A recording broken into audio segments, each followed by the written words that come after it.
let's do some random astrological hot takes while I fix my hair with my wavy talk. Thank you, TikTok shop.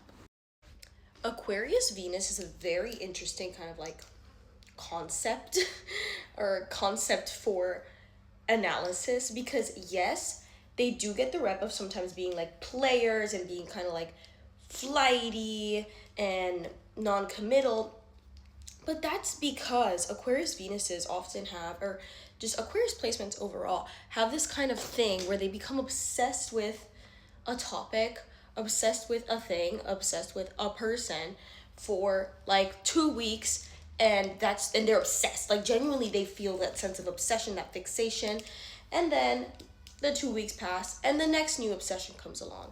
And it might, like, honestly, it might have just been with like, oh, video games, they're playing a certain video game this week and they're obsessed, but the next week they have another one, like, but it can translate over to relationships. So sometimes they can genuinely feel a little bit obsessed with someone and then 2 weeks later they just change their mind. So that's why people need to be kind of like beware around an Aquarius Venus. But the only way to bypass that is to have an intellectual connection with said Aquarius Venus. Like, they need an intellectual connection that supersedes the next best thing, which that's where the pickle is. I think the top three hardest Venus signs to have when you have like a unrequited crush, or just like you have a really, really strong, violent crush that feels like the song In My Room by Julia Wolf. Like, okay, probably Scorpio Venus, of course. But I do think Scorpio Venus is like, sure, they pine and they will like think about you for a long time.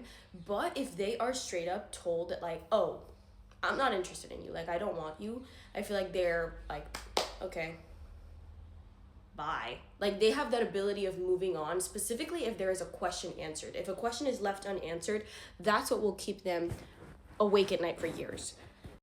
And then another one that I think has like very overwhelming crushes sometimes, when they do have a crush, which is a rarity, Virgo Venuses. I feel like it's very, very difficult for them to overcome failures in regards to like a person that they have really allowed in, because they already have such like strict criteria.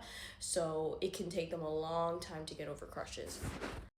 And then lastly, of course, I have to put in another water sign because we can't be chill or nonchalant about absolutely anything.